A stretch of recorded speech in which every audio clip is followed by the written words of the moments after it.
When people come to our farm, they spend hours here, just taking hundreds of pictures, just trying to capture that iconic view with Mount Hood in the background and the lavender in the foreground.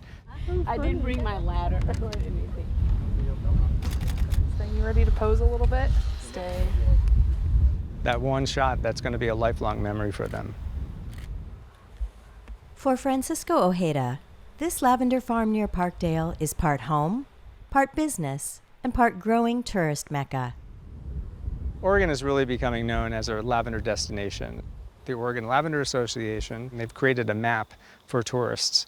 So lavender in Oregon is actually a really growing population. Lavender tourism? You're not going to see the little barn, though. Yes, lavender tourism. And if you want a lavender vacation, you can use the map and just travel all around Oregon and the Pacific Northwest. In fact, Oregon ranks in the top 3 domestic producers of the fragrant flower. The use of lavender oil has been documented for over 2,500 years. Cleopatra is said to have used its scent to seduce Mark Antony. And hanging it above your door could keep away evil spirits. Today, lavender has found its way into all kinds of products. There's so many ways, different ways to use it, from cleaners to air fresheners to cooking. And the medical industry is really starting to embrace it as a way to relax the mind. By late summer, the purple glory of these mature lavender shrubs is at its height. The plant actually sends out a little flower, which is a beautiful little highlight of purple on top of the already brilliant low light of the bud. And right after it flowers is the time that we harvest it. Pruning and harvesting lavender at the same time is not easy, and if it's not done right, has dire consequences for the plant. Fortunately, Geronimo Hurtado is a master. Geronimo is very adept at, we call it giving it the haircut. He's really mastered the art of pruning it and shaping it. The trick is you want to leave a little bit of the new growth. Experts say to leave about 30% of the new growth. And it's unlike on the other shrubs where you can kind of cut them back hard. Lavender isn't as forgiving. Once the lavender is harvested, it's loaded into a big metal steam box and stomped on. Yeah, we say this is the Lucille Ball portion of the program where we stomp the grapes, but in our case it's lavender. We get our essential oils by an organic steam distillation process. And as the steam travels up, we don't want any big air pockets that would allow the steam to break through in just one area. We want it to rise evenly throughout the whole box. While the whole lavender plant contains trace amounts of oil, this process has a particular target. The main oil generator are these buds here, because that's where all the oil molecules are stored inside of the buds of the plant. The semillas, as we call them, the seeds.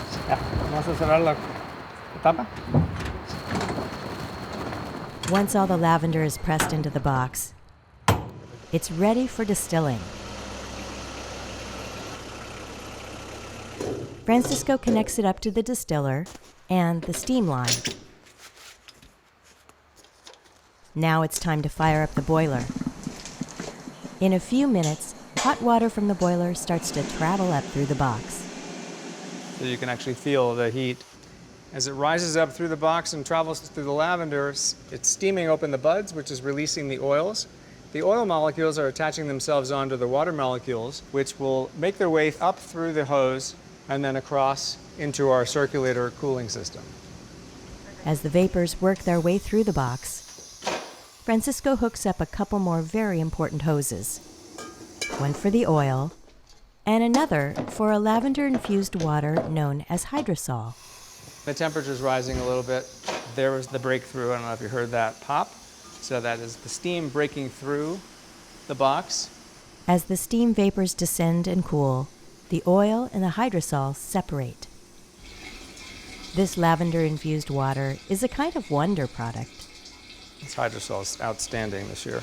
And it's used for everything from window cleaning to soothing insect bites and sunburns. It's fantastic. But for all the wondrous qualities that hydrosol claims, the real treasure is in that oil.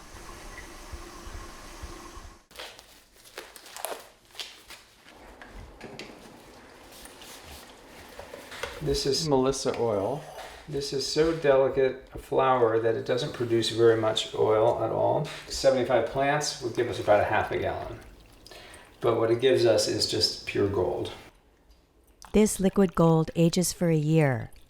Then it's filtered and formulated into body oils and balms, scented soaps, and essential oils so precious they're measured by the droplet.